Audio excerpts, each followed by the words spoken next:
الحمد لوليه وعلى رسوله الكريم أما بعد فأعوذ بالله من الشيطان الرجيم بسم الله الرحمن الرحيم ذلك الكتاب لا ريب فيه صدق الله العظيم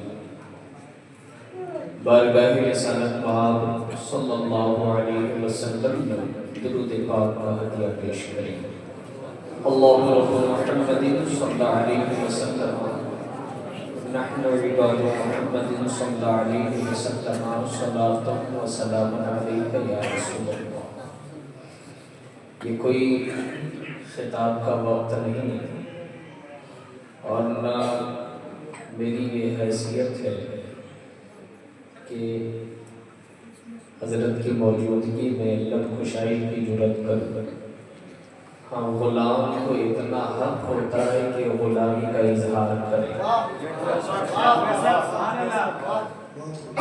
چونکہ حدیث پاک میں اللہ کے نبی صلی اللہ علیہ وسلم نے فرمایا احب اللہ لما یعظوکم، اللہ سے محبت کرو اس لیے کہ اللہ تمہیں رضا دیتا ہے۔ اللہ سے محبت کرو اس لیے کہ اللہ تمہاری ضرورتوں کو پوری کرتا ہے۔ وَأَحِبُّونِي لِحُبِّ اللَّهِ، آگے حضور فرماتے ہیں مجھ سے محبت کرو اللہ کی محبت کی وجہ سے، اس لیے کہ بغیر مصطفیٰ کی محبت کے اللہ کی محبت ہے ہی نہیں، ہے نا؟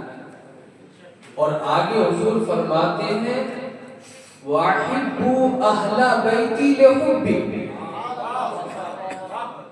اور میرے اہل بیت سے محبت کرو میری وجہ سے۔ آج جو سیدوں کا جوتا سیدھا کرنے کو ہم اپنے لیے فخر سمجھتے ہیں، یہ اس بنیاد پر کہ جوتا سید کا سیدھا ہوگا مصطفیٰ خوش ہو جائے گا۔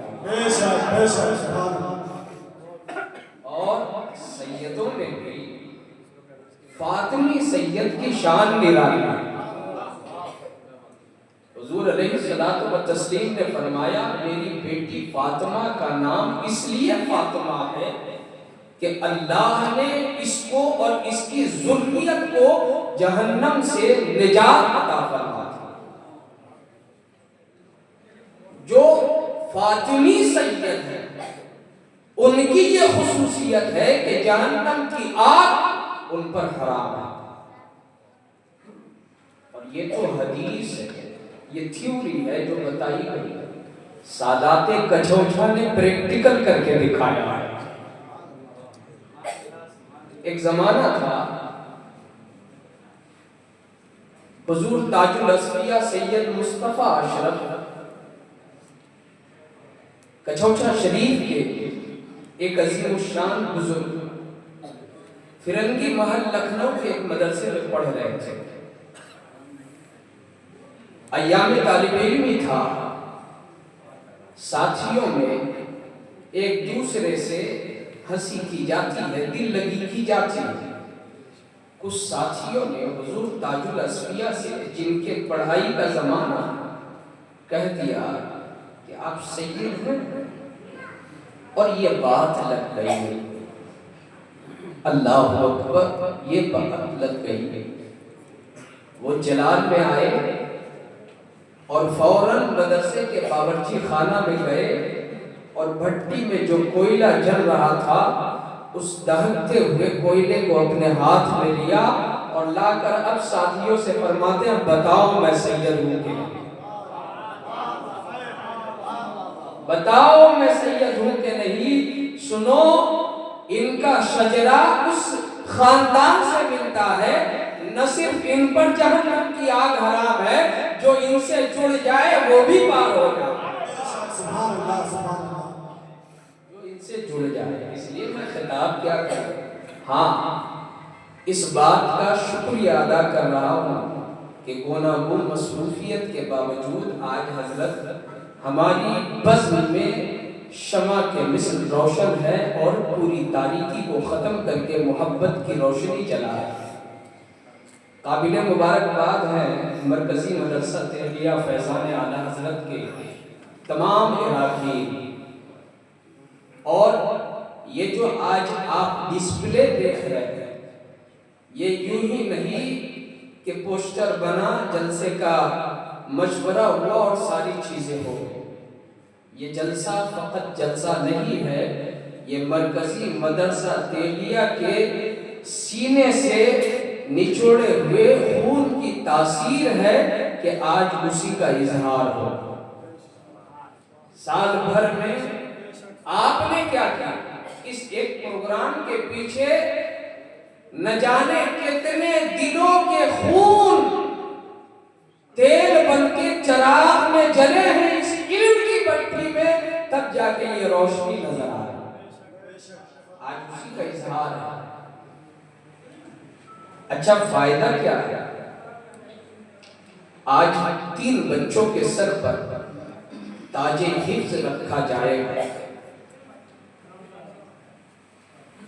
قسم خدا کی، ابھی مولانا برکت نے یہ کہا کہ کوئی 10 لاکھ روپیہ دے کر کے کہے کہ میرے بچے کو دستار باندھ دیجئے، چاہے جتنا لو بجٹ کا مدرسہ ہو، کبھی یہ گوارا نہ کرے، اس لیے کہ یہ جو عزت و عظمت ہے یہ قیمت دے کر کے حاصل نہیں کی جاتی، بلکہ اپنے جذبے کو قربان کر کے اللہ کی یاد میں فنا ہوا جاتا ہے تو اللہ یہ منزل عطا کرتا ہے۔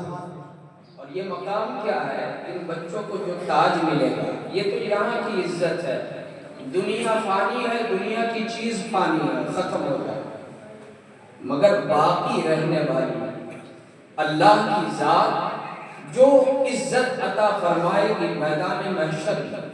سنیے، بس یہی حدیث پڑھتا ہوں، اس سے وہ تمام لوگ جن کی اولاد کے سر پر یہ عزت کا تاج رکھا جا رہا ہے، وہ اپنا سینہ چوڑا تو کرے ہی، جن کے بچے اس راہ کے مسافر نہیں ہے وہ بھی اس لالچ میں اس راہ کے مسافر بن جائے کہ یہی وہ راہ ہے جس راہ پر چل کر کے بندہ ہدایت کی دولت حاصل کر سکتا۔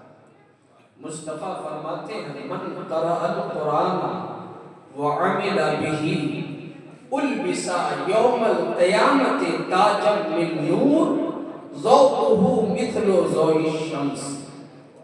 حضور فرماتے ہیں جس نے قرآن کا علم حاصل کیا اور اس پر عمل کیا، کل قیامت کے دن اسے نور کا تاج پہنایا جائے گا، اور اس نور کے تاج کی نورانیت کا عالم یہ ہوگا جیسے اس دنیا میں سورج چمکتا ہے، ویسے ہی میدان محشر میں اس قرآن کا علم حاصل کرنے والے کے سر پر تاج چمکے۔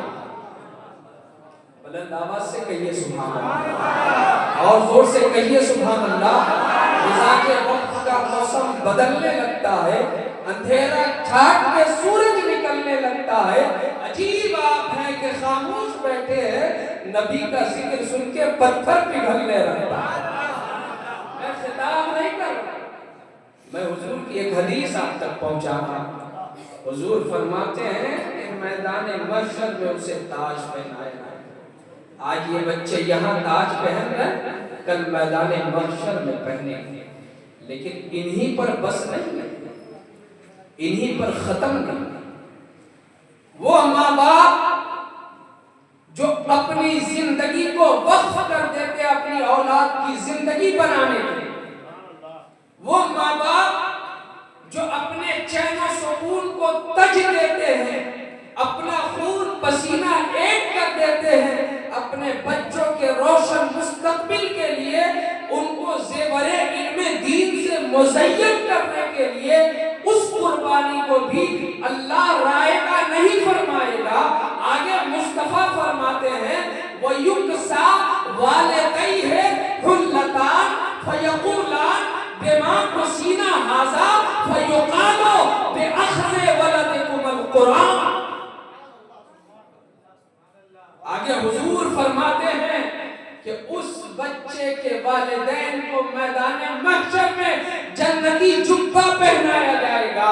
اب وہ والدین کہیں گے اے فرشتوں یہ جنتی جبہ مجھے کیوں پہنا رہے ہو؟ میرے کون سے عمل کی یہ جزا ہے؟ فَيُقَالُ تو فرشتے ان سے کہیں گے تیرے بچے نے قرآن کا علم حاصل کیا، اس کی بدولت تجھے یہ جنتی جبہ دیا۔ یہ فائدہ ہے علم کی اس بھٹی میں اپنے بچے کے مستقبل کو روشن کرنے کے لیے وقف کرنے۔ اس لیے بڑے مبارکباد کے لائق ہیں وہ تمام افراد جنہوں نے مرکزی مدرسہ تیغیہ فیضان اعلیٰ حضرت کے اس سفر میں معاونت کی۔ اب حدیث پاک پڑھ کر کے حضور ذہن میں ایک بات آتی ہے کہ ایک ماں ایک باپ جب اپنے بیٹے کو حافظ بنائے تو اللہ جنتی جبہ میدان محشر میں عطا فرمائے، تو وہ مدرسہ کے اراکین اور اساتذہ جو ہر سال کئیوں کو زندگی بھر حافظ بناتے رہتے ہیں، اللہ ان کو کیسی جزا دے؟ اسی سے شعور ملتا ہے، ذہن ملتا ہے۔ اس لیے جو مدرسے کی معاونت میں آگے رہتے ہیں انہیں بھی اس حدیث پاک کو سننے کے بعد مچلنا چاہیے، اپنے اخلاص کو اور بڑھانا چاہیے۔ وآخر دعوانا